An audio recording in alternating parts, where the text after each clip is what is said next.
Hey, what's up everyone? Eric Rossi, the guy with the eye here, and today I'm going to tell you some of the top tech, the coolest products that come out of NAB 2016, the Las Vegas show, where it is mainly video related. They release a lot of new things, all different brands and everything, some you may never heard of, but there's also some photography things that come out of there as well that kind of blend in. So let's go over the top tech, in my opinion, of NAB 2016. Kicking off this video, it's the DJI Matrice 600 Hexacopter. What? And this thing's pretty cool. It can hold up to 33 pounds, so mounting a lot of these cameras out there, DSLRs, bigger, more ENG-esque style cameras like Blackmagic and everything, is very vast. So you even need 6 batteries pretty much per, so that way you get the full power and that way you get an even distribution so you can fly for a long amount of time. It's got a retractable landing gear, so that's pretty cool, so that way you can get better video, you can do more 360 stuff, so you won't get that in the way. And it's just very versatile. It works with the DJI Ronin, so that way if you're doing things, you can connect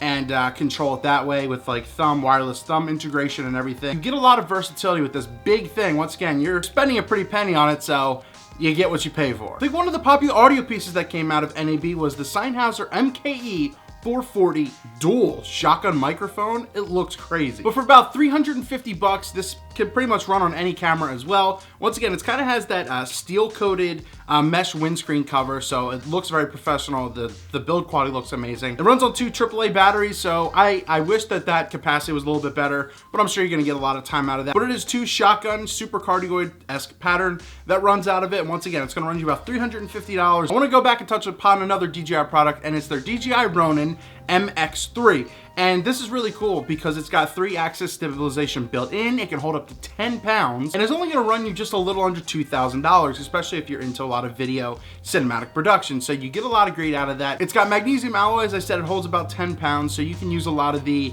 more DSLR-esque type rigs. You're not gonna get anything crazy like the Matrice does when you're flying anything. You get all the kind of like accelerometers and G-shock force and everything built into it that they kind of customize for this thing. It has integrated GPS capability and it works flawlessly with the Hexacopter, with the Matrice 600, like I mentioned earlier in the video. So if you want something run and gun, if you want a really cool kind of rig, as you're checking out the B-roll video, it's pretty robust, and that's why it's one of the most popular video production things out there. This isn't necessarily a new product, but it's a really cool lighting tech, and it's not something, you know, I think it really kind of came out last year, but it just gets tinkered with. It comes out pretty much every year, and it's by Flowlight, the brand, and it's their Blade. It's their new light. You could buy them in models for the you know, your daylight, your tungsten, so that way you can get more specific, and they come in 2 different sizes as well. They have these really cool slide-in type filters, so it's just very interesting, and they're very modular as well. You can stack them on top of each other if you have multiple of them to get more of an output, but they are pretty strong lights. So you can get them in an 18-inch for about $500, and I think a 36 inches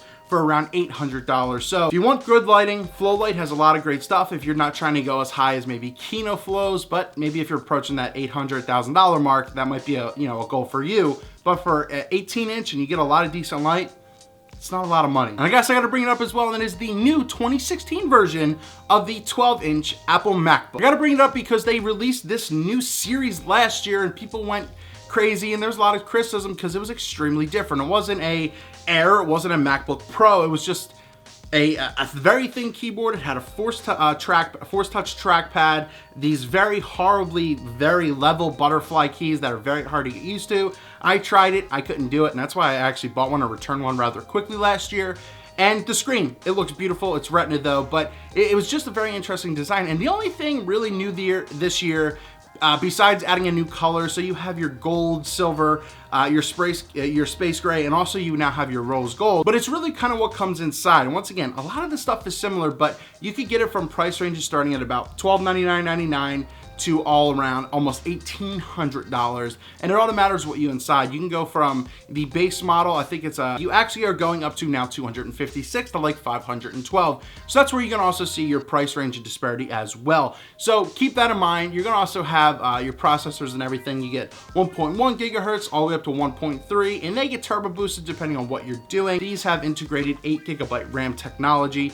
I don't know if that's interchangeable because a lot of the stuff Apple is putting out now is now soldered on. So unless you're a MacGyver and you know how to do that, good luck to you. It's a time right now where there are a lot of external recorders and external monitors, so that way you can view and record 4K video. You get everything that you need. So one of the big names out there is Atomos, but one of the coolest things that come out, even though I'll never be able to afford it for around $900, Blackmagic Design Video Assistant 4K monitor. Within it, you get a 1920 by 1080 touchscreen, which is really cool. You get all your typical video recording options and monitor features like zebra, peaking, so that way you have control over what's exactly in focus and everything. It has two, which is interesting, two mini XLR ports, so you actually input, so you can actually put something up into it.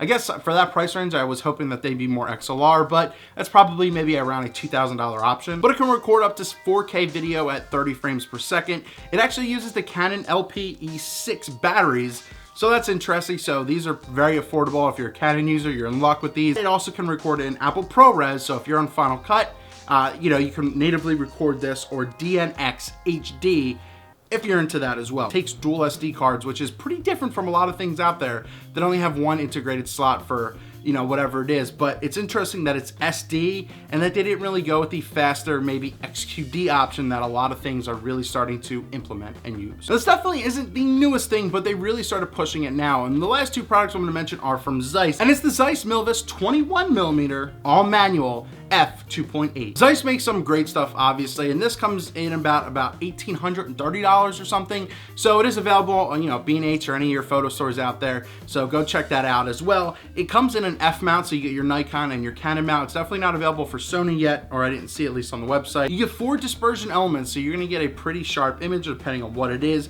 It's like they say extremely weather sealed, whatever that is, but it's pretty much a metal build with rubber rings, so you're getting what you get. But once again, this is all manual focus. It's about $1,830, so keep that in mind. But it's probably one of the biggest lenses that was announced or re-brought up during NAB 2016. One of the last things I want to bring up in this video is the Zeiss Lens Gear Rings, and what that does is it pretty much lets you cinema use this without any tools. It's really just a ring that snaps around, so that way if you want to use some follow focusing or any device that can implement the slotted technology, you can do it. And they start about maybe $150, etc. But you don't have to buy cinema lenses, which they are probably a bit better, obviously, because they're typically usually prime. They're a little bit sharper than zoom lenses. But and I wrote down some honorable mentions that I really don't feel like getting into because I don't think they're that awesome, but maybe this is interesting to some of you.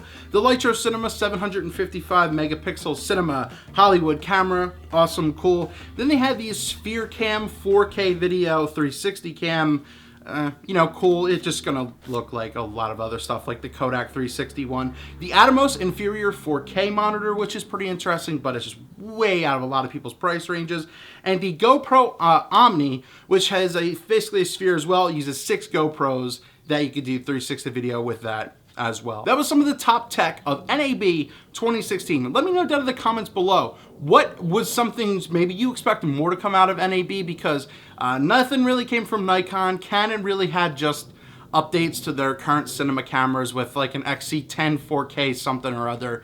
And that's really about it. Sony just had a couple other more ENG type cameras, but nothing really specific. So I was hoping for a little bit more, but it is more of a video centric show, so that's what that was. But tell me something down below that you really liked, maybe from the list that I had or something of your own that came out of NAB 2016. Thank you so much for watching this video. I love making these videos every year because you can kind of see how the technology is progressing in all different genres of this technology. So thank you for watching. Eric Rossi, the guy with the eye. NAB 2016, over.